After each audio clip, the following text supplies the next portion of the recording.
Chapter 1. The Cold Reception. It was a chilly morning in Atlanta when Dr. Alia Carter, a well-respected pediatric surgeon, walked into St. Mary's Medical Center. She wasn't there for work today.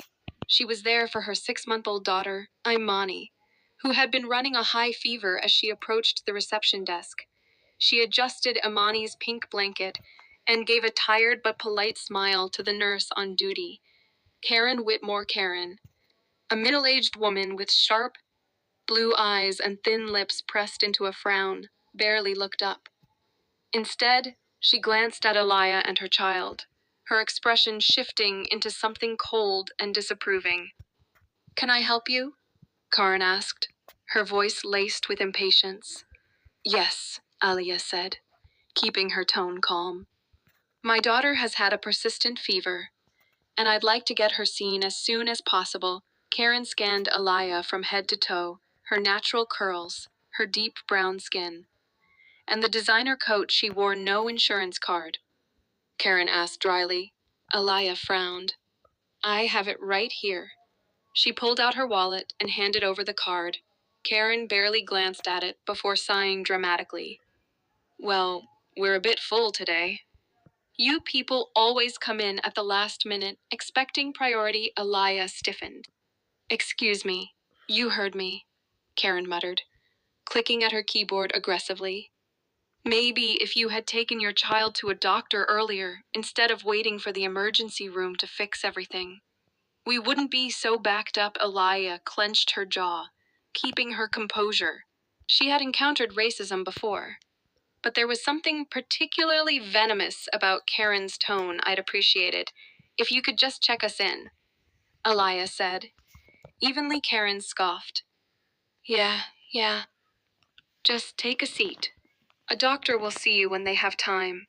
Alaya glanced around. The waiting room wasn't even full. But she took a deep breath and sat down, holding Imani close. Chapter 2. A change in the air. 30 minutes passed. Then an hour. Alaya watched as several people who arrived after her were called in first. Her patience wore thin. She stood up and walked back to the desk. "Excuse me, but it's been over an hour, and my daughter has a high fever.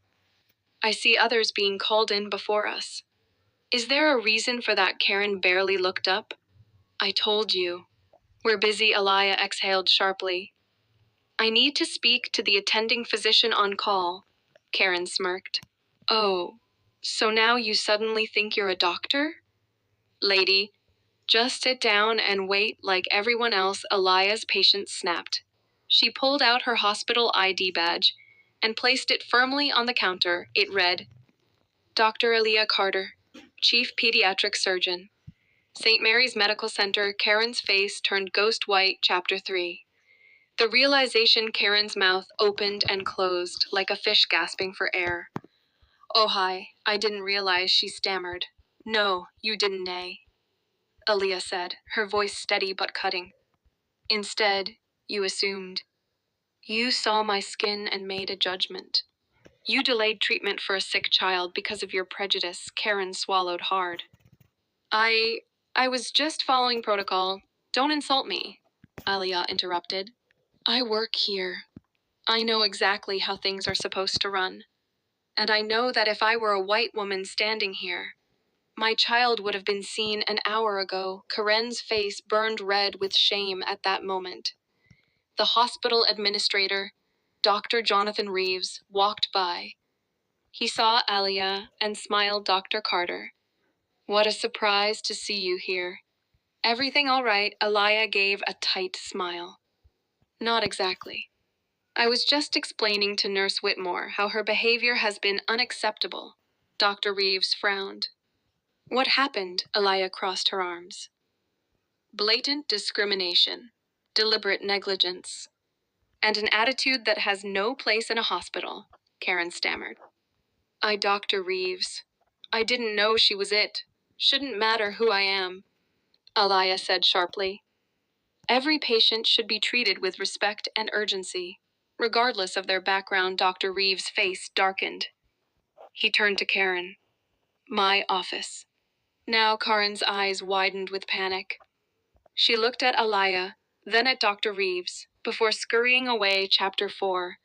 Justice served within minutes. A different nurse came out immediately, took Amani in for care. Aliyah followed, feeling the weight of the moment settle in. As she rocked Amani in her arms, she knew one thing for sure: change only happened when people stood up against injustice. Today, she wasn't just a doctor or a mother.